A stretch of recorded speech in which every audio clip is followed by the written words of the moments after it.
ছবি তমলুকে তৃণমূল কাউন্সিলরের কোমরে দড়ি, খুনের হুমকি, তোলাবাজির অভিযোগ, গ্রেফতার।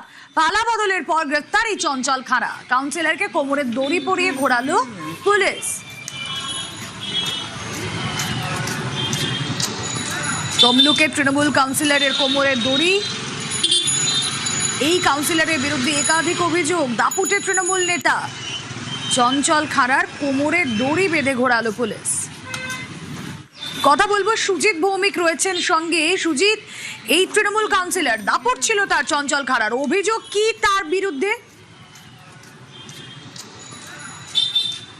দেখো, শুধু কাউন্সিলর তিনি বর্তমানে আছেন তাই নয়, টানা কাউন্সিলর, তার ফাঁকে কিন্তু তিনি পুরপ্রধানও ছিল, অর্থাৎ পুরসভার চেয়ারম্যানও ছিলেন।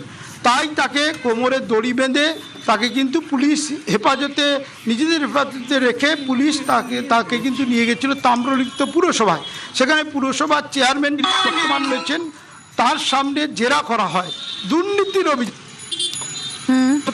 চাকরি দেওয়ার নামে তোলাবাজি, বিভিন্ন কারণে তার শহরে যে দাপট। আসলে তিনি জেলার সহ সাধারণ সম্পাদক, তৃণমূলের জেলা সহ সাধারণ সম্পাদক। তমলুকের বুকে তার কিন্তু যথেষ্টই প্রভাব রয়েছে, প্রভাবশালী তৃণমূল নেতা।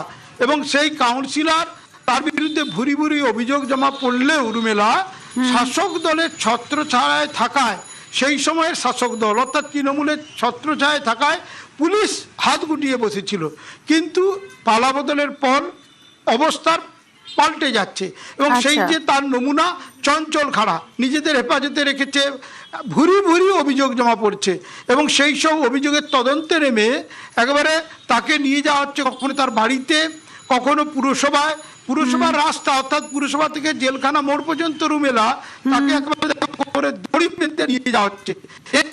প্রভাবশালী তার এই অবস্থা দেখে দল কিংবা সাধারণ মানুষ তার হয়ে আর রাস্তায় নামে, অথচ তার যে কার্যকলাপ তা নিয়ে অভিযোগ বারে বারে এসেছে।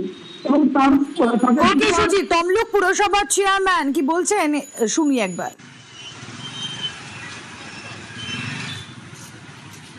আমাকে জিজ্ঞেস করতে এসেছিল যে আপনি কবে দায়িত্ব নিয়েছেন এবং ওনার কাছ থেকে কি কি কাগজ হ্যান্ডওভার নিয়েছেন, যা যা কাগজ লাগবে ওনারা যেগুলো বলে গেছেন, বাদবাকি যেগুলো লাগবে ওরা ভবিষ্যতে চাইবে বললো, বা দরকার হলে বললো আপনি যদি যেতে পারেন ভালো, আর নাহলে আমরাও আসতে পারি।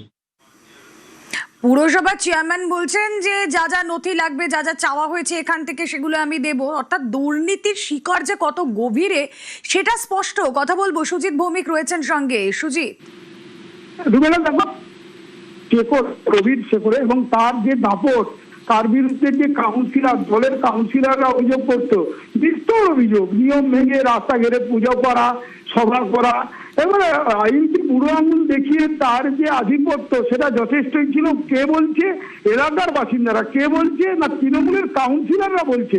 সবাই কিন্তু দলের কাছে অভিযোগ করেছে, কিন্তু পদক্ষেপ কখনো নেওয়া হয়নি, না পুলিশ না দল কখনো নেয়নি। কিন্তু অবস্থা পাল্টে গেছে, আর পাল্টে গেছেই কিন্তু সরব হয়েছে এলাকার মানুষজন। তারা ভুরি ভুরি অভিযোগ জমা করেছেন এবং সেই অভিযোগগুলো জমা কোথায় করেছেন?